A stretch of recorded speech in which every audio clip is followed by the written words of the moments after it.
Laura thought she'd seen it all in the ER, until the night a man bled on her table and said, "No cops. Just you."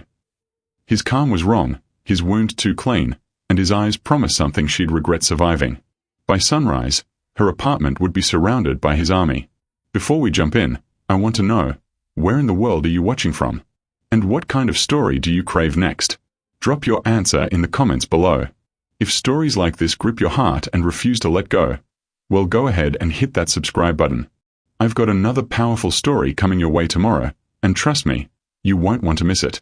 Now, let's get into today's story. The night shift at St. Augustine's ER always carried the same uneasy rhythm, the hiss of oxygen tanks, the low hum of monitors, the metallic sting of disinfectant clinging to the air. But tonight, that smell was sharper, fresher, like copper spilled over bleach. Laura Britton tugged her scrub top higher over her collarbone and rubbed the ache in her neck. 16 hours into a double shift, her bones buzzed with exhaustion. Rent was due in 3 days, and the coffee in her thermos had long gone cold. Curtain 6, Dr. Patel called from behind his tablet. Mail. Deep laceration. Refusing police. Just patch him up and move on. Laura sighed.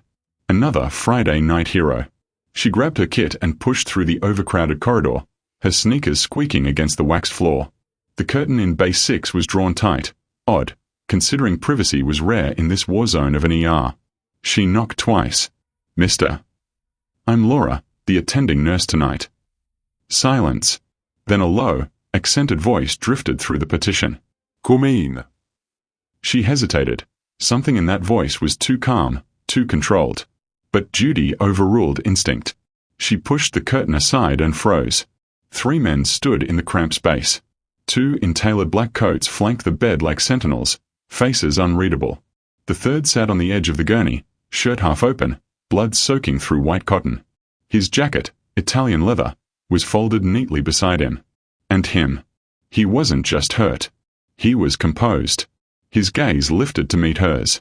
Storm gray eyes, steady even as blood trailed down his ribs. The kind of eyes that didn't ask, they commanded. "I said no police," he murmured, voice low and deliberate. "You treat me, nurse. No questions." Her heartbeat stumbled, but her hands didn't. "Then let me do my job," she said, stepping closer. The air between them thickened. The sterile chill of the ER couldn't mask the gravity of him. When she reached for his shirt, he caught her wrist. His grip was firm, warm, calloused in a way that spoke of work no man in that kind of jacket should be doing. "What's your name?" he asked. "Laura." He said it slowly, as if trying out the sound. "Laura Britton." She blinked. Her name tag was turned inward. A shiver crept up her spine. "You've lost a lot of blood. Try to stay still." He didn't. "You're not afraid." "I've treated worse." She reached for the antiseptic, the rhythm of her work grounding her. "You're just another patient." He smiled faintly, a ghost of amusement. "No, I'm not."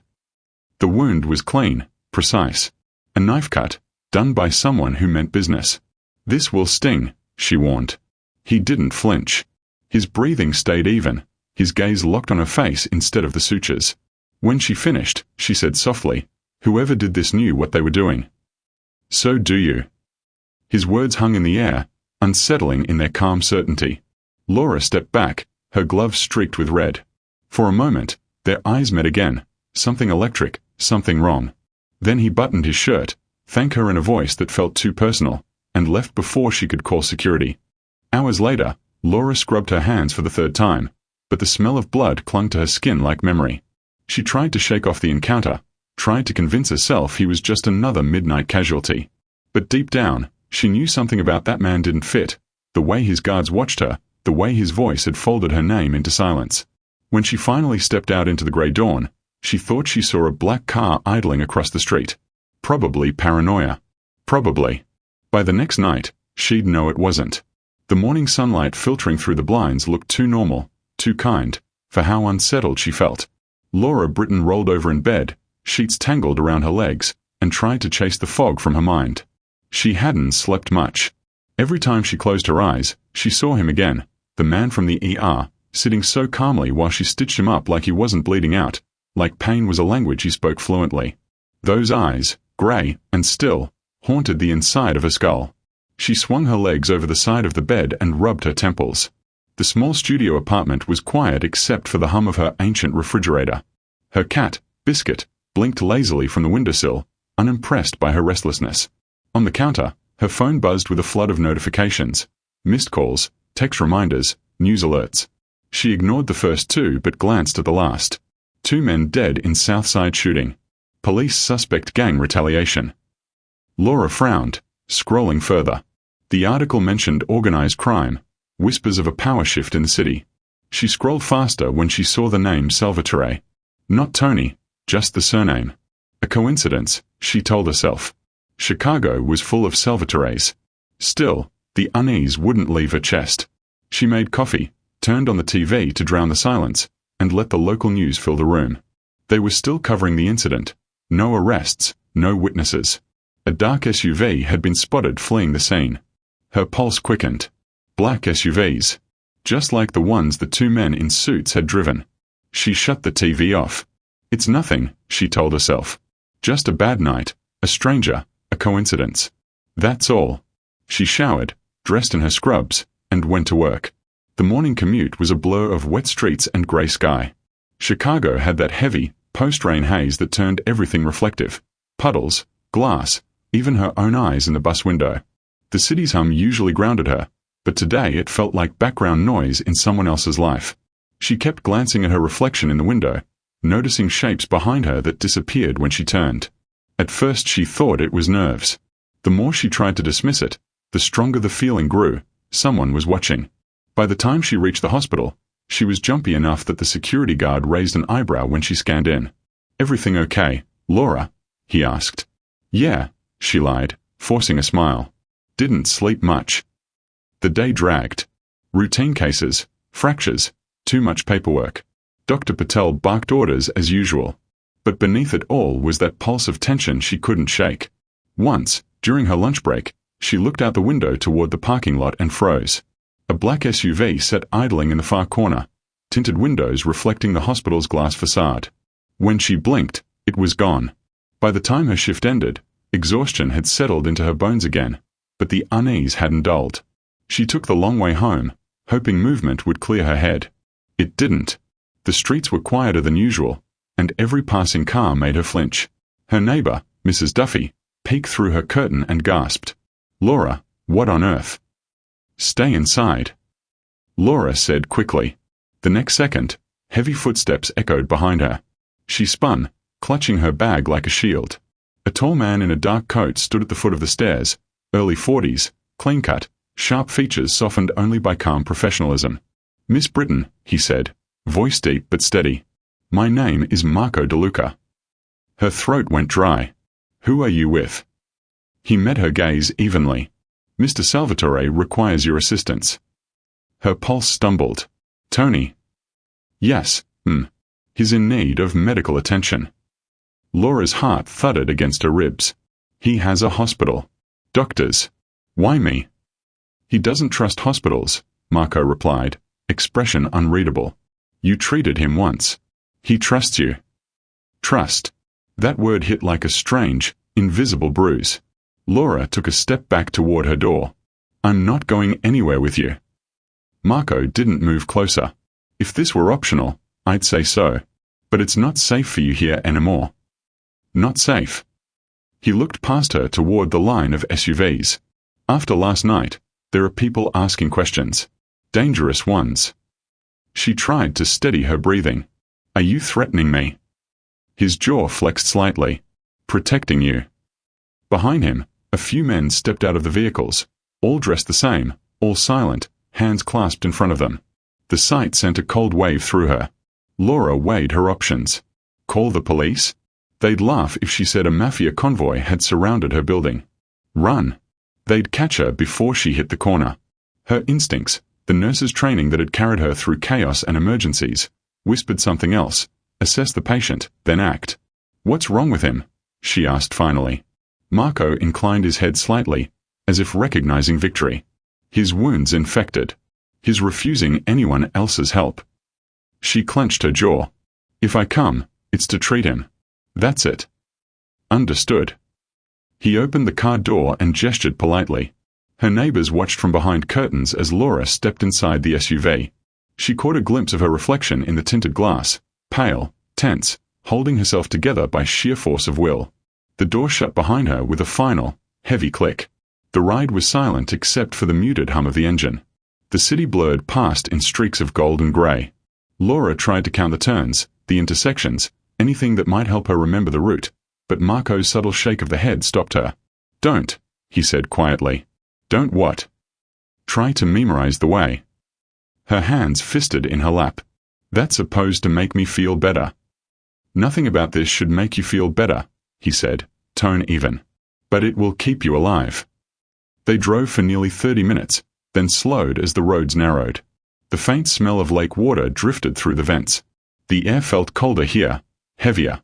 Finally, Marco reached into the console and handed her something black. "What's this?" "A blindfold." "You can't be serious." "I am." She stared at him, searching for any sign of malice. There was none. Just professionalism.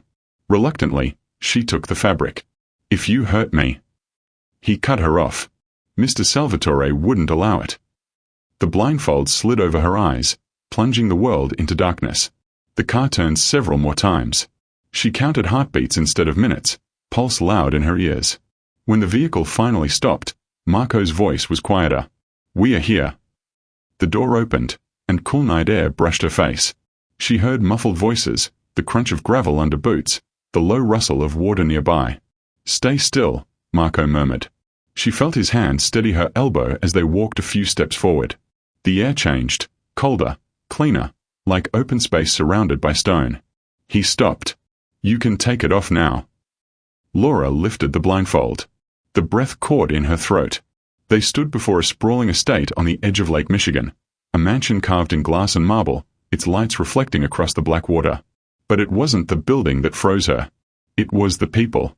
Dozens, no, hundreds, of men in black stood across the courtyard, positioned in neat formation beneath the floodlights.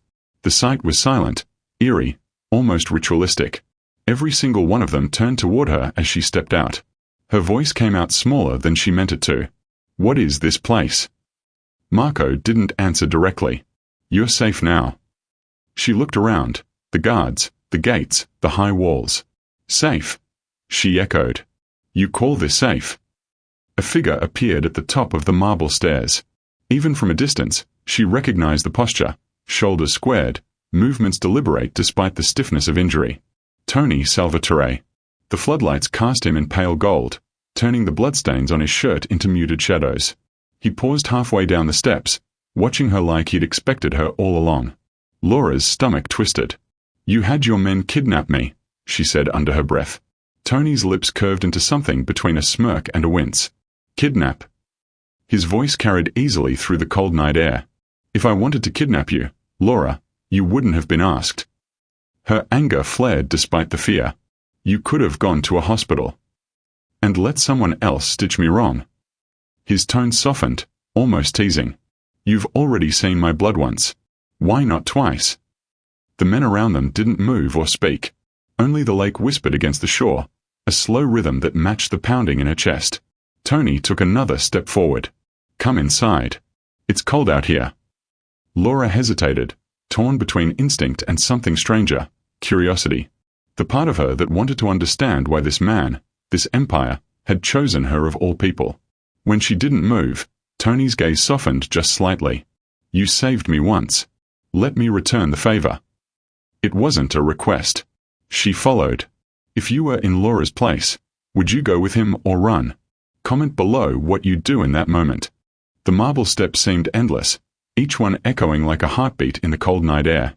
The mansion towered above her, glass, steel, and shadow, perched on the edge of Lake Michigan like a fortress designed by someone who trusted no one and feared everything. Every window glowed faintly golden against the fog, but the light felt distant, like warmth behind a locked door. Inside, the air smelled faintly of cedar, whiskey, and antiseptic, an unsettling mix of refinement and residue from violence. Armed men lined the entrance hall in silent formation, their movements synchronized, disciplined. No one spoke. Their eyes didn't follow her openly, but she felt their awareness like heat on her skin. The space itself was breathtaking. High ceilings, marble floors, black leather furniture, and art that screamed wealth and pain in equal measure. A massive chandelier glittered above like captured lightning. Yet beneath the luxury was something colder. Every object looked perfectly placed, untouched. It wasn't a home. It was a monument to control. Tony walked a few steps ahead, his pace measured, deliberate. Even wounded, he carried himself with that same unshakable authority she'd seen in the ER, as if the world bent slightly to make room for him. When they reached a long hallway lined with portraits and dim sconces, he glanced back. "You're quiet," he said. Laura's voice came out sharper than she intended. "I'm trying not to throw up." One corner of his mouth twitched. Most people would be more vocal. "Most people don't wake up surrounded by armed men," she shot back. "Or get blindfolded and driven to some secret mansion like they're in a crime thriller." Tony's tone was calm, almost amused. "You watched too many movies." They stopped at a heavy door near the end of the corridor. He opened it, gesturing for her to enter first. The room was large but minimal, a sleek modern study with floor-to-ceiling windows overlooking the lake. A fire burned low in the stone hearth, throwing soft amber light across the walls. She hesitated. "You live here alone?" His answer came without hesitation. "No one lives here. They serve here." Her stomach tightened. "And what am I? A servant now?" Tony turned to face her fully. His expression wasn't cruel, but it was unreadable. "You're my doctor tonight, Laura." The tone, steady, commanding, left no space for argument. He unbuttoned his shirt, revealing the bandaged wound from the night before. The fabric was stiff with dried blood. Laura's nurse's instinct kicked in despite the situation. She exhaled, forcing her professional calm back into place. "Sit down. I'll need light and clean water." He gestured toward a side table. "It's there." She moved briskly, setting up what little she had brought: gauze, antiseptic, gloves. The rhythm of her work steadied her. The smell of alcohol and blood replaced her fear, transforming the room into a strange echo of the ER. When she peeled back the bandage, infection had started to set in, faint swelling, angry redness around the stitches. "You should have seen a doctor sooner," she said quietly. "I told you," Tony replied, his voice rougher now. "I don't trust doctors." "You trusted me," she countered, meeting his eyes. His gaze softened, just slightly. "That's different." Laura tried not to let that land where it shouldn't. "Different how?" He didn't answer, just watched her fingers move, gentle, precise, as she cleaned the wound. His breathing was steady, but his skin was warmer than before. "Fever." She reached for the thermometer in her kit, but he caught her wrist, not roughly, but firmly enough that she felt his pulse. "I'm fine," he said. She glared at him. "You're not. You're burning up." He smiled faintly. "You said that like you care." "Don't flatter yourself," she muttered, pulling free. "If you die, I'll have to explain it to your army outside." That earned a quiet laugh, real this time, not the mocking kind. It startled her almost as much as his touch had. As she redressed the wound, she caught sight of something beyond the professional surface: the faint tremor in his fingers, the sheen of sweat at his temple, the exhaustion he hid behind control. For the first time, she saw him not as the untouchable figure everyone else feared, but as a man who bled like anyone else. When she was done, she stepped back. "You need rest. And antibiotics. I'll monitor the infection until it clears." Tony nodded slowly, fastening the lower buttons of his shirt. "Then you should stay until I'm fine." Her heart skipped. "Excuse me." "You heard me." His voice carried no aggression, only certainty. "This place isn't safe for visitors. Leaving tonight would be unwise."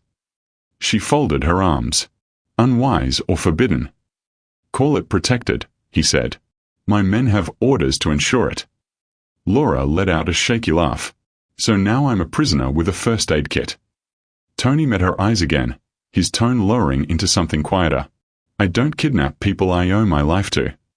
The words silenced her. For a moment, neither moved. The fire crackled softly, the reflection of its light flickering across his face, carving shadows that made him look both dangerous and heartbreakingly human. She broke the silence first. "You really believe that, don't you? That all of this, the guards, the secrecy, is protection, not control?" Tony didn't answer. Instead, He picked up a decanter from the table and poured himself a drink. The amber liquid caught the firelight as he swirled it slowly.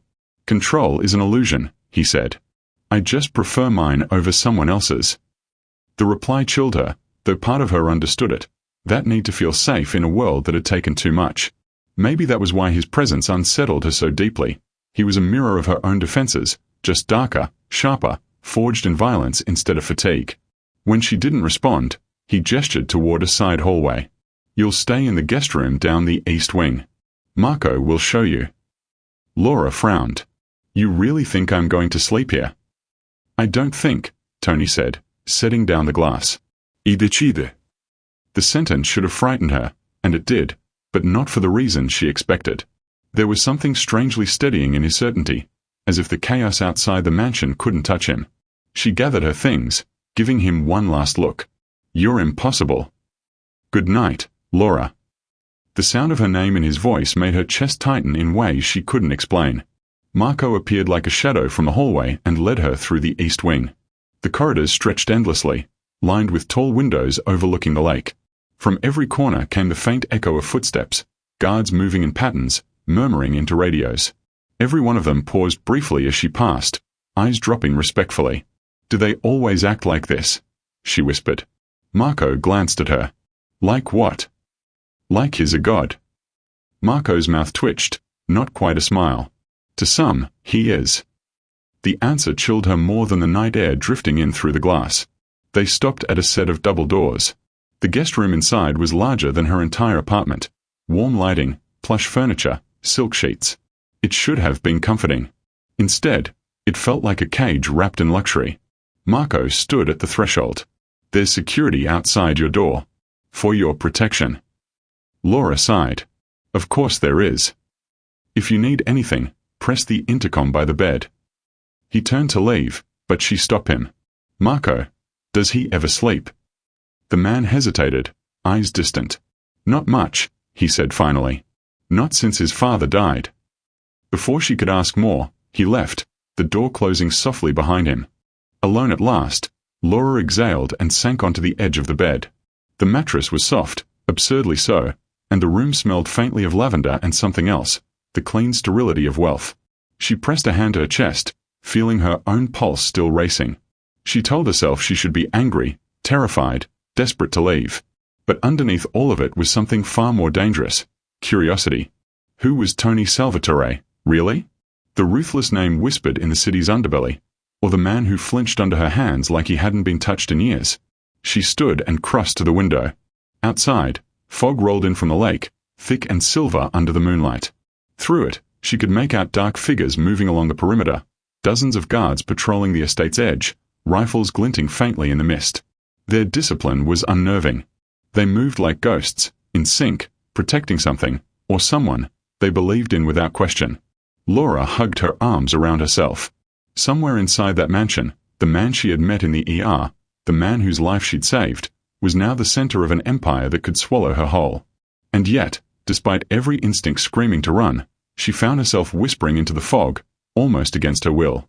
"Who are you, Tony?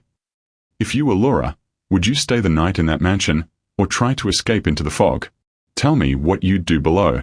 The question lingered in the fog long after the words left her lips. But the fog, like the house it surrounded, kept its secrets. Laura barely slept that night.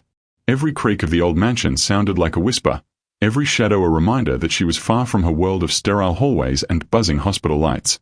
When dawn finally bled into the sky, pale and cold, she gave up on rest and pulled on the clothes someone had left folded at the foot of her bed. Soft black trousers, a simple grey sweater. No one had to tell her they weren't hers. Everything here was chosen, controlled, deliberate. The halls of the Salvatore estate were eerily silent that morning. The air was cool, heavy with the faint scent of wood polish and the echo of restrained wealth.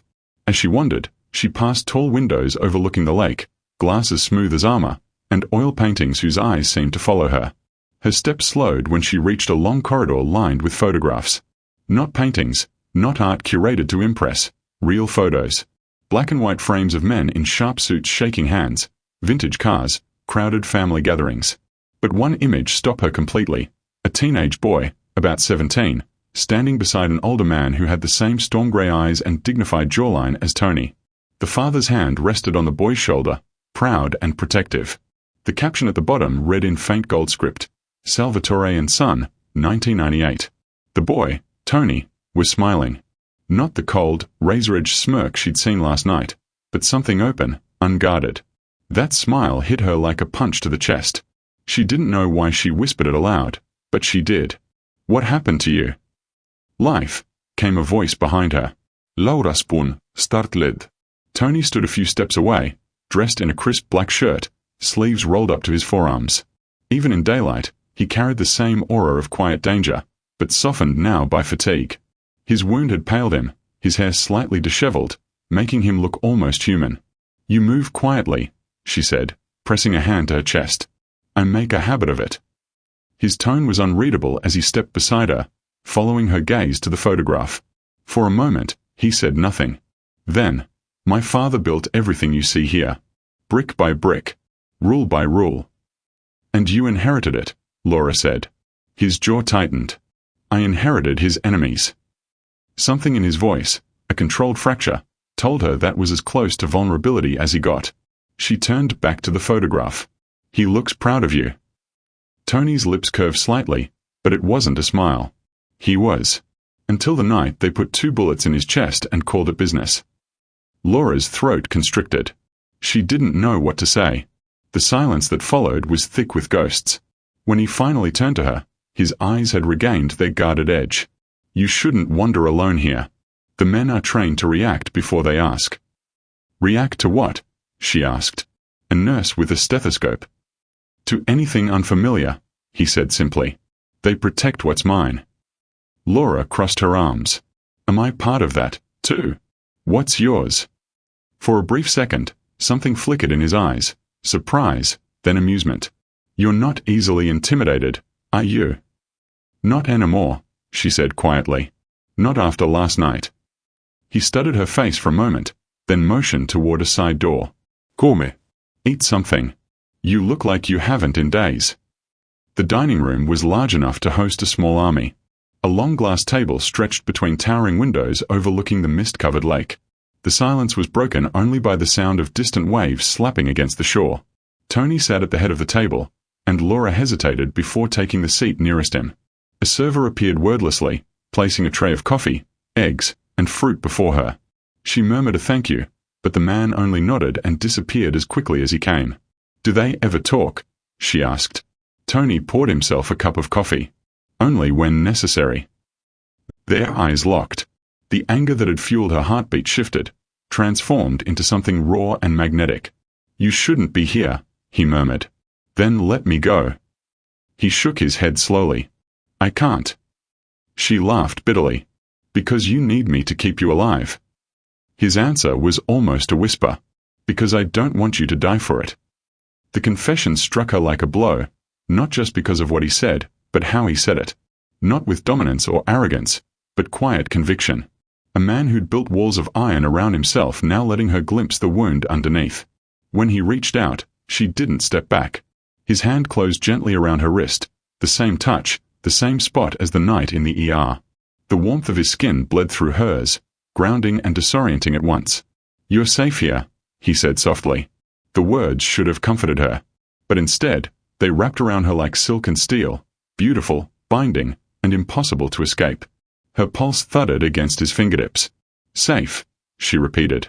"That's not the same thing as free." He held her gaze for a long, unbearable second before releasing her. "Freedom," he said quietly, "is a dangerous illusion. Safety is real. Choose real." But Laura wasn't sure she could. Not here, not with him. As she left the room, her heartbeat echoed the rhythm of the lake waves beyond the glass, steady, relentless, impossible to calm. And somewhere deep inside, a truth she didn't want to face began to take root. She wasn't afraid of Tony Salvatore anymore. She was afraid of what she was starting to feel for him. What will you do if you were in Laura's place? Would you trust Tony after finding out he investigated your life, or walk away for good? The next morning dawned grey and restless. The lake outside the window churned under a sky heavy with clouds, as if it sensed the tension simmering inside the house. Laura woke early, unable to shake the echo of Tony's words from the night before. "You're safe here." They had sounded more like a warning than a promise. She dressed in silence and stepped into the hallway.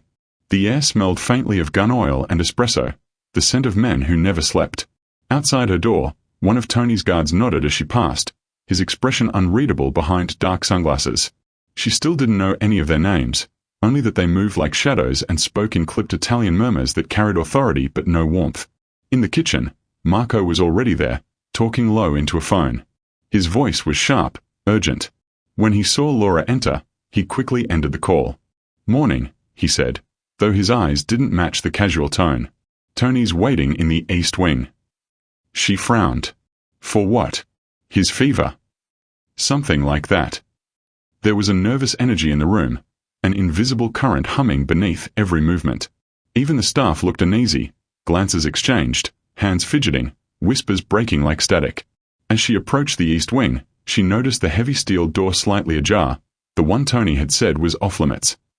A faint red light blinked above it, rhythmic and urgent, like a heartbeat. Laura hesitated. Then curiosity, or maybe instinct, pushed her closer. When she stepped inside, she froze. The room was vast, lined with screens, surveillance feeds, and blinking control panels. It looked nothing like the rest of the mansion's elegant facade. Men crowded around a central table, their voices low and tense.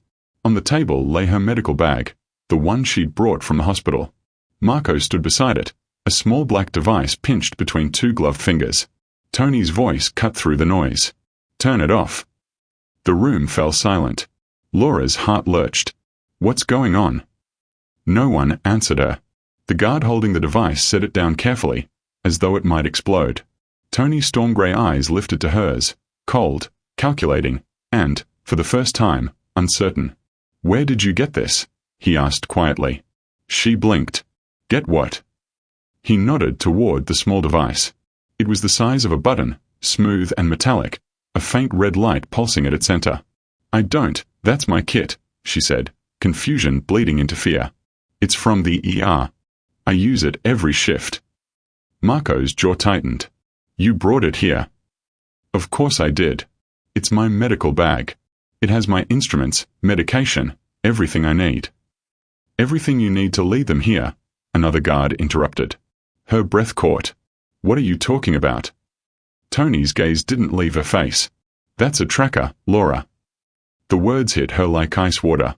A tracker. Her mind reeled, flashing through every moment. The ER, the chaos, the faceless men in dark coats. Someone must have planted it while she was distracted, maybe even before Tony had come in that night. "I didn't know," she said, her voice trembling. "I swear, Tony, I didn't." One of the men cut her off with a growl. "You expect us to believe that?"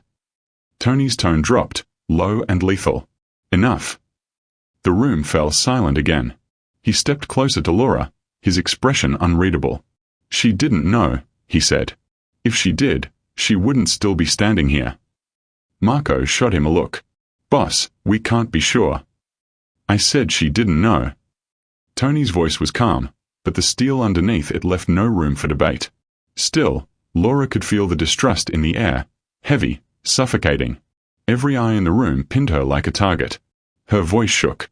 "Tony, someone must have planted it at the hospital. Maybe when those men brought you in. I didn't even notice."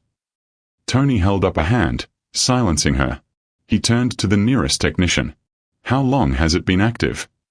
The man typed rapidly. 23 hours, sir." "Who has the signal?" A pause. Then the man swallowed hard. "It's being traced to Rico Bellini's network." The name sliced through the room like a blade. Tony's entire body went still. His jaw flexed, a vein pulsing in his temple. "Bellini," he said, voice low enough to chill the air. Marco cursed under his breath. "He knows where we are." Tony turned sharply to his men. "Lock the perimeter. Scramble the feeds. I want every car within 5 miles identified." They scattered instantly, boots echoing on marble. The room erupted into motion, men shouting coordinates, screens flickering with maps and numbers. Laura stood frozen in the chaos, her heart pounding. "Tony." He looked at her then, and she saw something she hadn't before, not anger, not accusation, fear. "This isn't your fault," he said quietly, more to himself than to her. "But it changes everything." "How?" His eyes met hers. "Because now they'll come for me." He hesitated. "For you."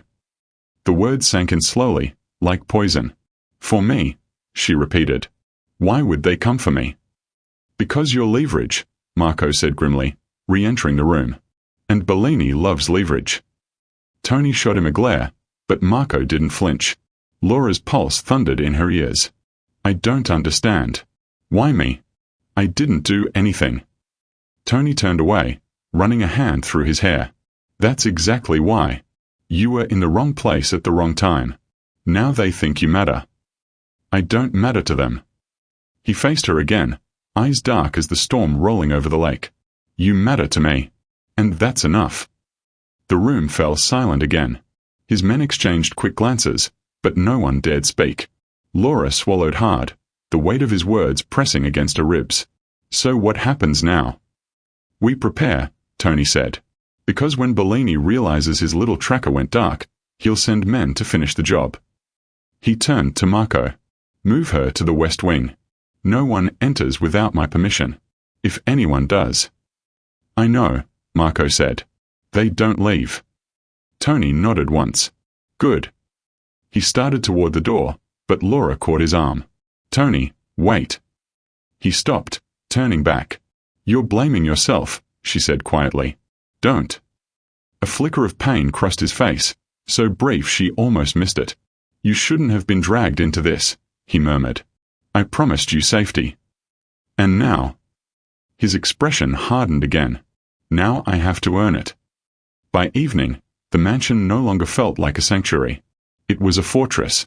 Guards doubled their posts. The sound of distant engines rumbled beyond the walls. The fog had thickened, swallowing the lake in silence. Laura sat alone in the West Wing lounge, staring at her hands. The faint scent of antiseptic still clung to her medical bag, now sealed in a steel case somewhere deep in Tony's security room. Every instinct in her screamed that this wasn't just about Tony anymore. Someone at the hospital had done this. Someone she worked with. The thought twisted in her gut like a blade. When the door creaked open, she jumped. It was Tony. He looked exhausted, shirt sleeves rolled up, the top buttons undone, his eyes shadowed but burning with focus. "You should eat," he said, crossing the room. "It might be a long night." "I can't," she said softly. "I keep thinking about that tracker. About who put it there." He sat across from her, elbows resting on his knees. "You'll know soon enough." "What does that mean?" He hesitated, then said, "I sent men to your hospital. Discreetly. They'll find out who touched your kit." Laura's stomach dropped.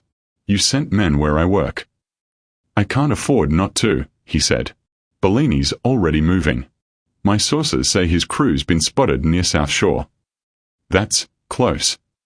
"Too close." Silence stretched between them, taut and fragile.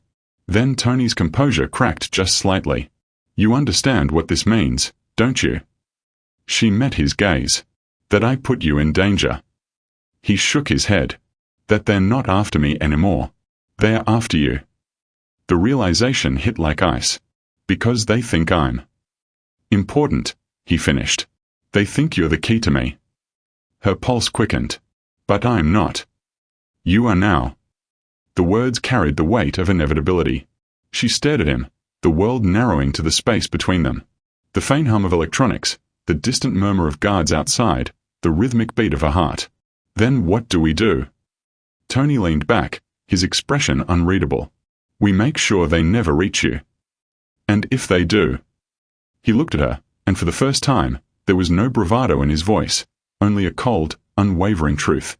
"Then I'll burn this city before I let them take you." Laura couldn't breathe. She wanted to tell him he was overreacting, that he didn't have to protect her, but the conviction in his eyes silenced her. There was no room for argument. She realized something then, something terrifying and undeniable.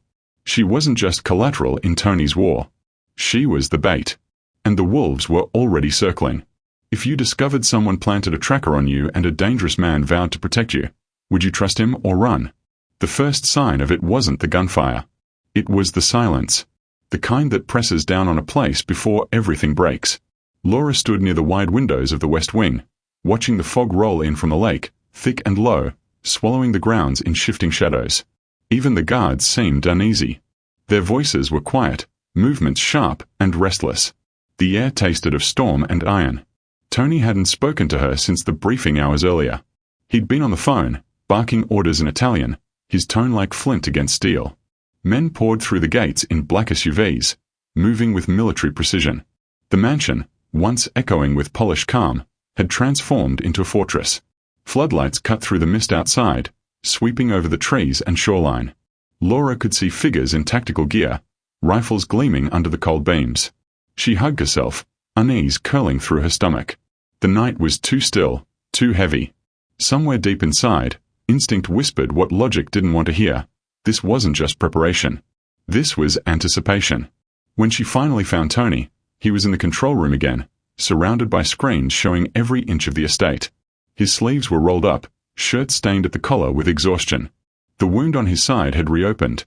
She noticed the faint red through the fabric, but he didn't seem to care. "You need to rest," she said softly, stepping closer. He didn't look at her. Rest is a luxury for people who aren't about to be hunted. "Tony, your fever." "I'm fine." His tone was clipped, final. "What I need is focus. What my men need is clarity." Laura wanted to argue, but before she could, a sudden static crackled through the comm system. Then, "Boss, movement on the North Ridge." The words jolted the room. Guards snapped to attention. Marco's voice came from behind her. "It's them." Tony's expression hardened. "Positions," he ordered, voice calm but commanding. "No one fires until I say so." The alarms blared seconds later, a deep, mechanical roar that vibrated through the marble floors. The lights flickered red. The fog outside came alive with shadows. And then, chaos. Gunfire erupted in the distance, muffled by the thick air. Shouts echoed across the property, overlapping with the mechanical clatter of rifles and the hum of engines. Laura's pulse pounded in her ears. Tony turned to her, eyes sharp. "You stay here. I'm not hiding while." He was already gone, striding toward the door, shouting orders into his earpiece. "No one touches her." His voice thundered through the corridor before vanishing into the noise. Laura stood frozen for a beat, her breath catching. Then the walls shook from an explosion somewhere beyond the gate. The lights flickered again. She ran. Through the hallways, past men shouting, loading weapons, ducking into positions by the windows. The mansion was a war zone now, its opulence swallowed by violence. She reached the main hall and pressed herself against the wall, peering toward the entrance. Tony's men moved like clockwork, coordinated, disciplined. For every burst of gunfire outside, their retaliation came swift and brutal. She should have been terrified, but what she felt instead was awe, and something darker. She was seeing his world unmasked, stripped of charm or civility. Power, loyalty, blood, all woven together like threads of the same fabric. Outside, the fog lit up in flashes of gunfire. She could see figures darting between vehicles, hear the sharp command of voices she didn't recognize. Bellini's men. They were close, too close. A shout drew her attention back down the hall. "His hit. Get him to cover." Her heart seized. "Tony." She ran toward the sound, the sharp sting of gunpowder burning her nose as she passed a guard firing through shattered glass. She followed the trail of men until she saw him, half standing, half supported by Marco and another soldier, blood spreading across his side. "Tony." He turned his head weakly, eyes finding hers even through the chaos. "I told you to stay back," he rasped. "And I told you I'm not your prisoner." She dropped to his side, pressing her hands against the wound. "He's burning up," she said to Marco. "Get him to a room. Now." Marco hesitated. "It's not safe." "It will be safer if he doesn't bleed out." Something in her tone must have reached him because he nodded sharply. Together they dragged Tony into a side corridor, ducking as bullets ricocheted against the outer walls. They made it into a side parlor, candlelit only because the power had gone out. The air was thick with smoke and adrenaline. Marco stood guard at the door while Laura pulled Tony down onto a couch. He was pale, sweat slicking his hair to his forehead. When she tore open his shirt, she saw the wound, the stitches from before torn apart, blood seeping steadily. "Stay still," she said, grabbing her kit from the floor where she dropped it earlier. He laughed weakly. You really like giving orders now, huh? Shut up, she muttered, pressing gauze against the wound. His breath hitched, teeth clenching. You have terrible bedside manner. Blame your timing, she said, working fast, hands slick with crimson. Outside, the battle raged, the pop of gunfire, the thud of explosions in the distance, the shouted commands of Tony's men echoing through the mansion. But here, in this small pocket of flickering candlelight, it felt like the world had narrowed to just them, blood, breath, and defiance. Laura stitched him as the room shook around them. Every time the walls rattled, she steadied her hands. Every time he groaned, she pressed harder. Tony, she whispered, not looking up. Why are they doing this? Because Bellini doesn't like loose ends, he said through clenched teeth. And because of you. Me. You were supposed to be leverage. But now they know what you are. What am I? He opened his eyes, the faintest smirk cutting through his pain. My weakness. Her hands faltered. She looked at him, really looked. The man beneath the myth. Feverish, bleeding, human. The one everyone feared was, in this moment, the one depending on her hands to stay alive. When she finished the last stitch, she pressed the bandage firm and sat back, trembling. That's it, she whispered. It's done. He studied her face for a long moment, his expression unreadable. You've saved me twice now. Let's not make it 3. He smiled faintly, eyes drifting shut. If I die tonight, Laura, promise me you'll. Don't you dare, she cut in, voice fierce. You're not dying in my hands. A loud crash from the hallway made them both flinch. Marco spun, gun raised. They're breaching the west gate. Tony tried to rise, but Laura pushed him back. You can't fight like this. He grabbed her wrist, the same spot he'd touched that first night in the ER. Then don't let me stop you. The door burst open, 2 of Tony's men dragging in another wounded guard. Blood dripped from his arm, staining the rug. We've got them pushed back, one gasped. But they've got more coming. Tony forced himself upright. No one crosses that gate, he ordered. His voice was weaker but still carried command. Tell the men, they touch her, they die. The guard nodded and disappeared into the hall. Laura turned on him, anger flaring through her fear. You can't keep doing this, bleeding for me, killing for me. His gaze snapped to hers. You think I'm doing this for you? I don't know what to think. He stared at her, then something in his expression shifted, the fury softening into something raw. I'm doing it because for the first time, someone looked at me and didn't see a monster. Her breath caught. Outside, the gunfire slowed, replaced by the distant hum of engines retreating. Marco lowered his weapon, glancing at Tony. They're falling back. Tony sagged back against the couch, exhaustion finally claiming him. Laura pressed a cool cloth to his forehead, her own hands trembling from the weight of what had just happened. You won, she said quietly. He gave a hollow laugh. No one wins in this business, Laura. We just survive. The power flickered back on, dim lights humming overhead. Through the shattered windows, she could see Tony's soldiers, 200 of them, standing in formation outside, their guns slung low, their faces grim. Loyalty carved from blood. Laura realized then the true scale of the empire she'd stumbled into. These men didn't just follow Tony, they believed in him, feared him, needed him, and she was now part of it, whether she wanted to be or not. As the chaos faded into an uneasy stillness, she sat beside him, watching the candle flame waver between them. His hand, blood-stained and unsteady, brushed against hers. You should sleep, she whispered. He looked at her through half-lidded eyes. You think I'm not the devil they say I am? She met his gaze, steady. No. Then what am I? Her voice trembled as she said it. A man trying not to become one. His mouth curved into a faint, haunting smile. You're wrong, Kara MIA. I already am. The candle guttered. The night fell silent once more. If you were trapped in a mansion during a gunfight, would you save the man who started it all? Tell me below. The words lingered long after the night went quiet. The smoke had settled, the gunfire had faded into memory, and the mansion now stood like a wounded beast, beautiful, broken, and breathing only because it refused to die. Laura sat beside Tony's bed, watching the dawn crawl through the blinds, streaking the room in pale gold and grey. Every inch of her ached, from fear, from exhaustion, from something deeper she couldn't yet name. The siege had lasted hours, but the aftermath felt longer. Men moved through the corridors, carrying the wounded, scrubbing blood from the marble floors. The air smelled faintly of gunpowder and disinfectant, a cruel reminder that in this world, life and death often shared the same space. Tony hadn't spoken much since the battle ended. His wound was stitched again, her work steady and precise even as her hands trembled. He'd slept fitfully, murmuring names she didn't recognize, curses that slipped from his mouth like confessions. Now, as the morning light reached his face, his eyelids fluttered open.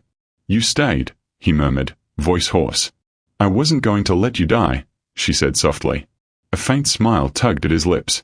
"You say that like it's the first time." Laura tried to smile back, but her heart was too heavy. "You lost men last night."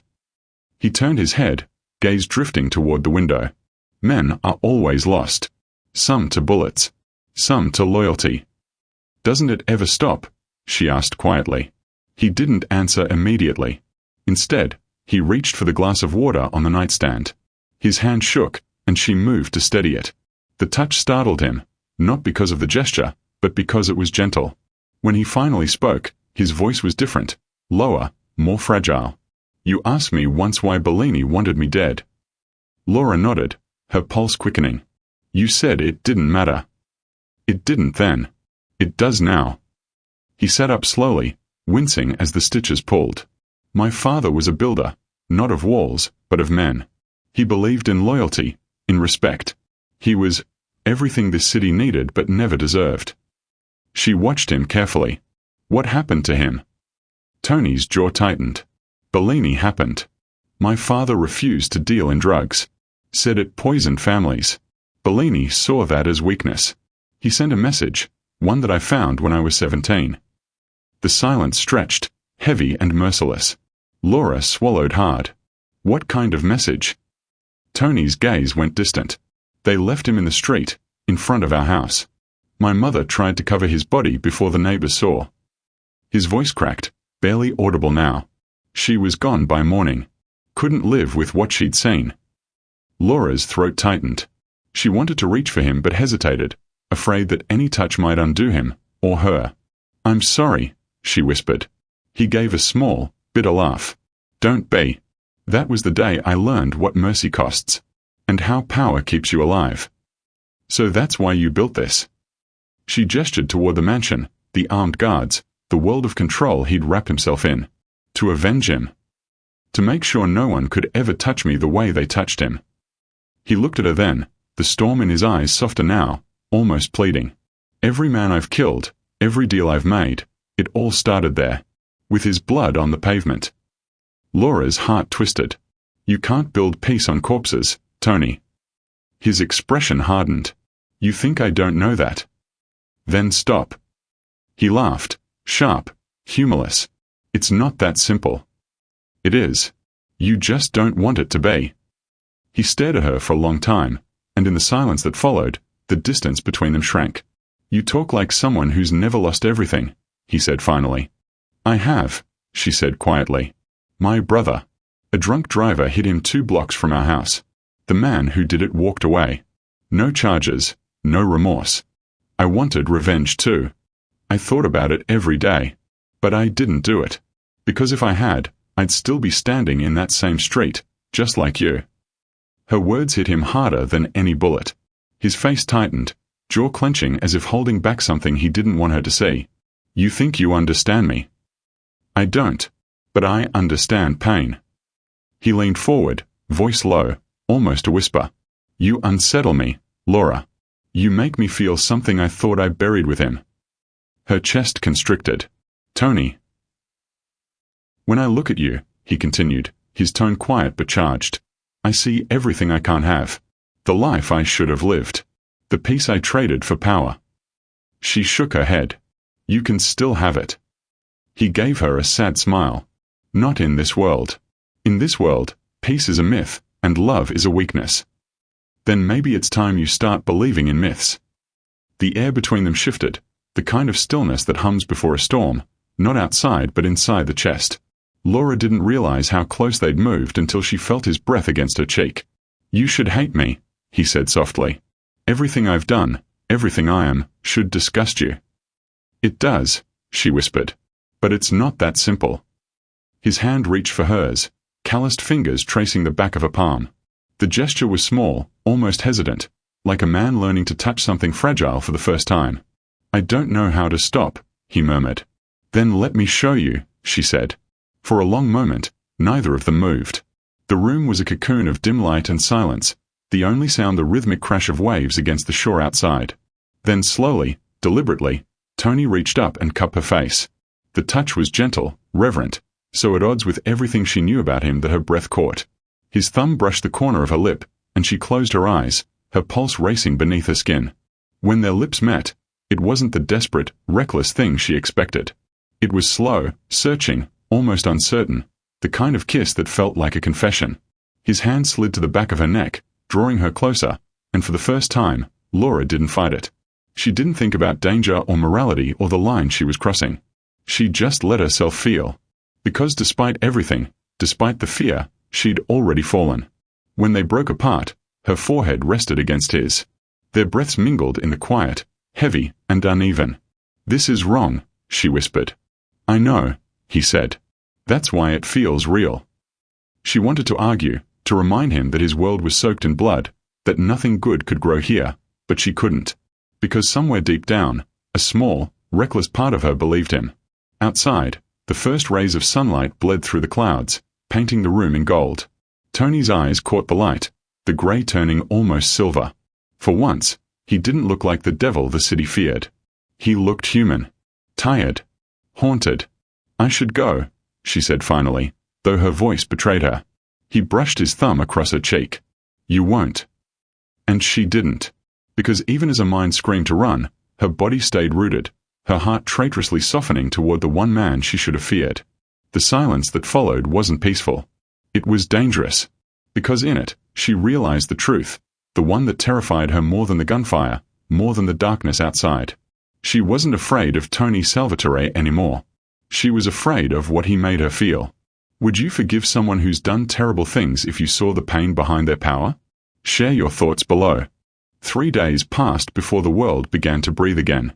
The mansion still bore its wounds, shattered glass glittering in the hallways, the faint smell of smoke lingering like a ghost, but the chaos had dulled into something quieter. The men who'd survived moved slowly now, speaking in low tones, cleaning weapons, repairing walls.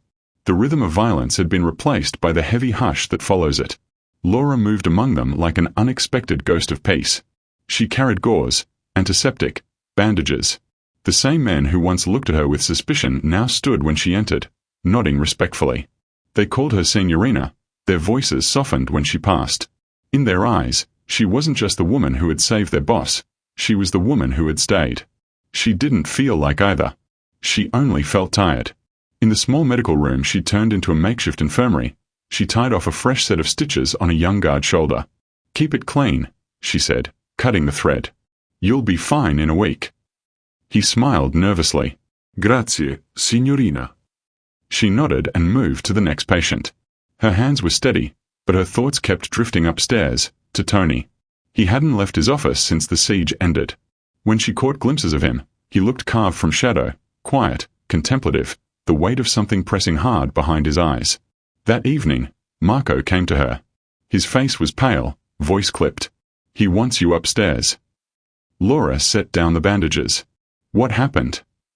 Marco hesitated. He found the one who planted the tracker. Her pulse quickened. Who?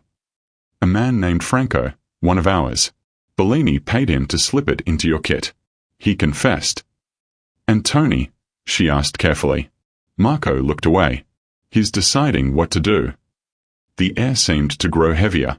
Laura followed him through the marble corridor, her heart pounding in her chest. When they reached Tony's study, the door was slightly ajar. Inside, the atmosphere was suffocating. 2 guards stood by the wall, silent and tense. In the center of the room knelt a man with blood on his face, hands bound behind his back. Franco. Tony stood a few feet away, a pistol resting loosely in his hand. His voice was calm, too calm. You sold me out to Bellini. You endangered her. Tell me why I shouldn't end you where you kneel. Franco trembled. It wasn't, I didn't mean. They threatened my family, boss. I had no choice. Tony's expression didn't change. Everyone has a choice. Laura stepped forward before she could think. Tony. He didn't turn, but the flicker in his posture told her he'd heard. Please, she said softly. Don't do this. He looked at her then, and in his eyes, she saw the storm that always came before he killed. Cold, controlled, inevitable. But this time, something faltered. He betrayed everything, Tony said quietly. He betrayed you. I know, she said, voice trembling. But killing him won't fix it. It won't bring peace. It'll just start the next war. He held her gaze for a long, tense moment. Then slowly, he turned the gun away. A single motion, but it felt like the whole mansion exhaled. Get him out of my sight, Tony ordered. The guards dragged Franco away, his sobs echoing down the corridor. When the door shut, silence swallowed the room. Laura's heart was still pounding. You listened, she whispered. Tony set the gun down on his desk and sank into his chair, rubbing a hand over his face. I don't know why I did. Yes, you do, she said softly. He looked up at her, eyes haunted. You make me forget who I'm supposed to be. Maybe that's not a bad thing. He leaned back, staring at the ceiling. Bellini sent his heir to negotiate earlier today. Wanted to talk truce. Her eyes widened. And? I agreed. She froze. You, what? Tony's mouth twitched into something that wasn't quite a smile. Don't look so shocked. I didn't shoot him. That's progress. You spared him. I did. Because you were right. His gaze dropped to hers. This cycle ends somewhere. Maybe it ends with me. The words hung in the air like smoke, fragile, disbelieving. I don't know what that means, Laura whispered. It means mercy has its price, he said. And I'm ready to pay it. Outside, the last light of dusk spilled across the lake, painting the room in bruised gold. For a long time, neither spoke. The quiet between them wasn't empty. It was full of something unspoken, fragile, and dangerous. Later that night, Tony found her in the kitchen. He looked lighter. Still bruised and bandaged, still carrying shadows under his eyes, but something in him had shifted. When he smiled, it reached all the way to his eyes, a sight Laura had never seen before. He poured them both a drink, something amber and warm. To survival, he said, raising the glass. She met his eyes. To mercy. He chuckled softly. You're turning me into a poet, Kara MIA. Don't blame me for your humanity, she said, smiling faintly. They sat together long after the others had gone to bed. For the first time, the air in the mansion didn't feel heavy. There was laughter, low, cautious, but real. Tony told her about his childhood summers in Naples, about the way his father used to make him fix the family car by hand. She told him about her brother, about the way they used to sneak out and watch the fireworks by the river. Every story was a piece of armor falling away. When he laughed, it wasn't the cold, mocking sound of a man who owned half the city. It was softer, almost boyish. She'd never realized how beautiful he could be without the weight of violence on him. And yet, even in that fleeting peace, a small voice inside her whispered the truth. This couldn't last. His world would always demand blood. It didn't matter how many truces he made, how many lines he refused to cross. Men like Tony Salvatore were built on chaos. But for now, she let herself believe. They moved to the balcony overlooking the lake, the city lights flickering far in the distance. The fog had lifted, revealing a stillness so rare it almost felt sacred. Tony stood beside her, hands resting on the railing, his gaze lost in the water's reflection. When I was younger, he said quietly, I used to think love was for fools. My father told me it made men weak, that it got you killed. Do you still believe that? He turned to her, his face half shadow, half light. No, he said. Now I think the real weakness is pretending you don't want it. Her breath caught. And what do you want, Tony? He looked at her for a long time, then said, You. She didn't answer. She didn't need to. The air between them said everything words couldn't. After a while, he straightened, the steel in him returning, tempered by something softer. I'm giving you a choice, Laura.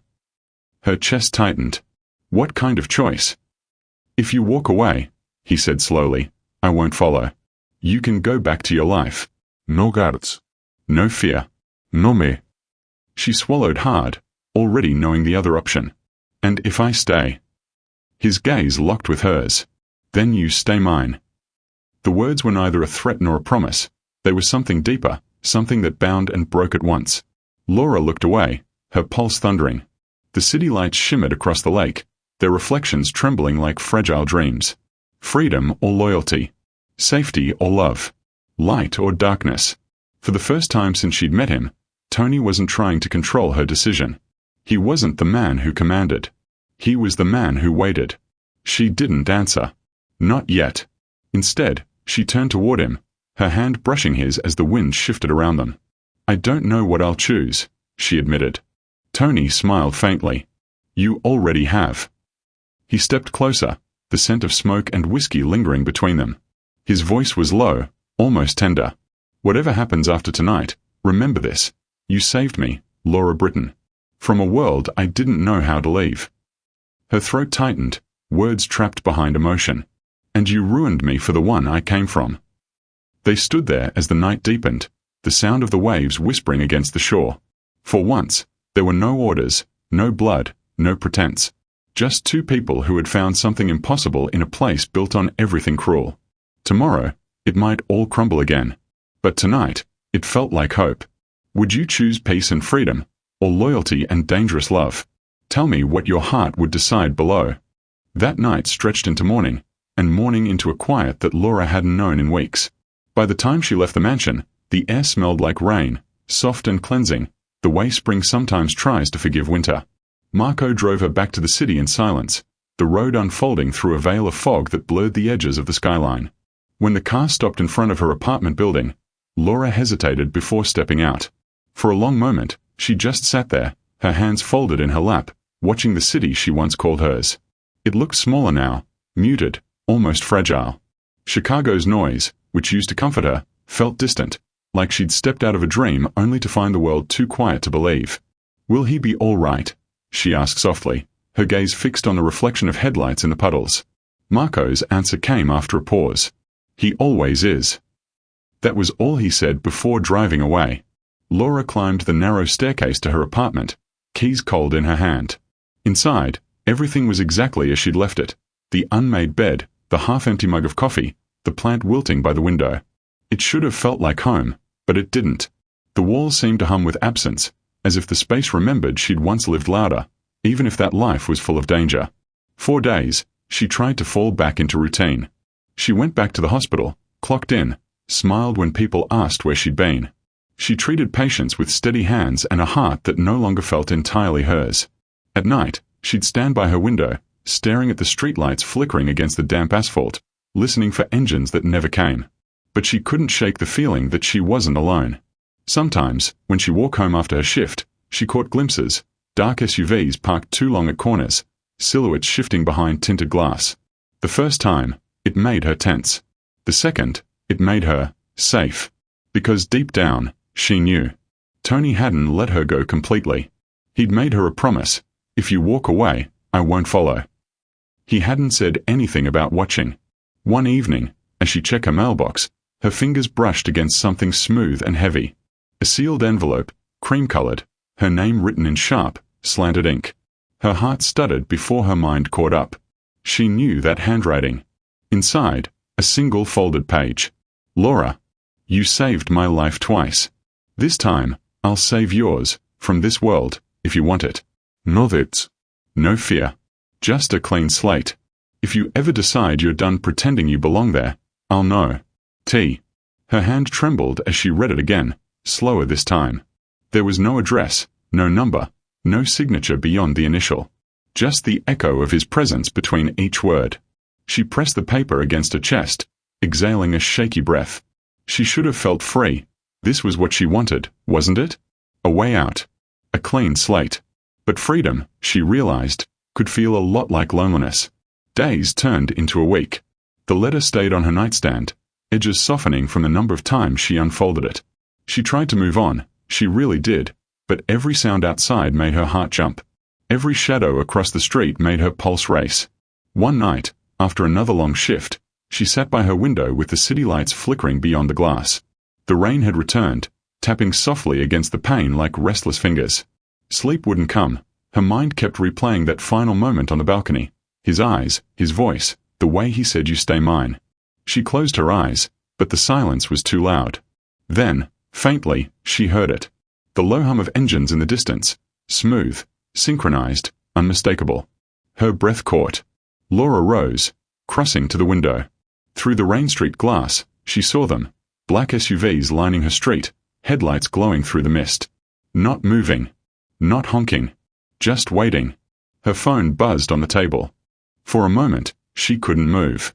She knew before she picked it up what she'd see, the encrypted message, the one that had never been deleted from her phone. Unknown number. For emergencies only. Her pulse thundered.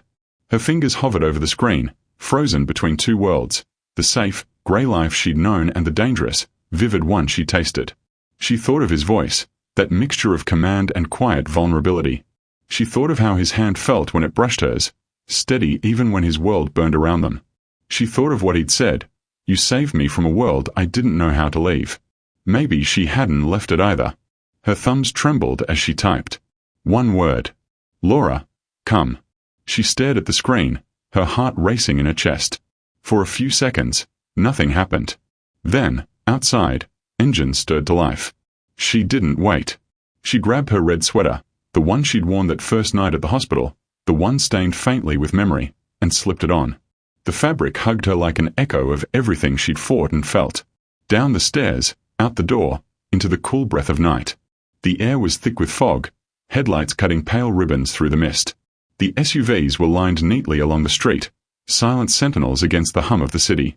And at the center of them, standing beside a sleek black car, was Tony Salvatore. He looked different and the same all at once. The sharp suit, the calm authority, still there. But his face was softer somehow, the weight of blood and power tempered by something she hadn't seen before, peace. He didn't speak. He didn't have to. Their eyes met, and in that silence, everything that had been left unsaid was understood. Laura stepped forward, her shoes splashing through shallow puddles.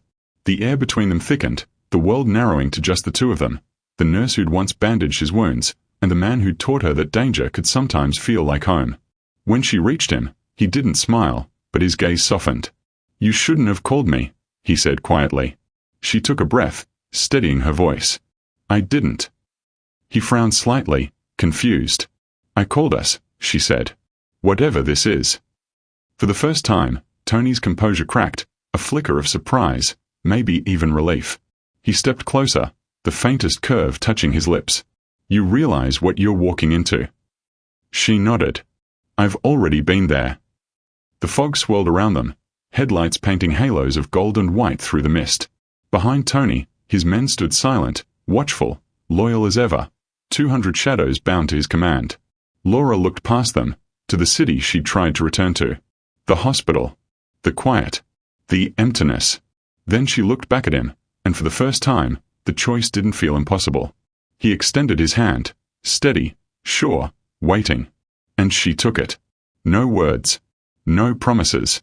Just gravity. The night swallowed them as the engines ignited. The convoy moved slowly down the street, the echo of tires on wet asphalt fading into the distance until the city was quiet again, save for the whisper of rain. Somewhere in that silence, a truth took root. She hadn't chosen danger. She'd chosen him. And whatever came next, she wouldn't face it alone. The last light of dawn began to break through the fog as the street emptied. The puddles shimmered with reflections of red and gold, and in the middle of it all, the woman in the red sweater disappeared into the mist beside the man the city called a devil. Some stories end in peace. Others begin where peace is no longer enough. And theirs had only just begun. Thank you for watching all the way to the end. If this story moved you, the next one will hit even deeper.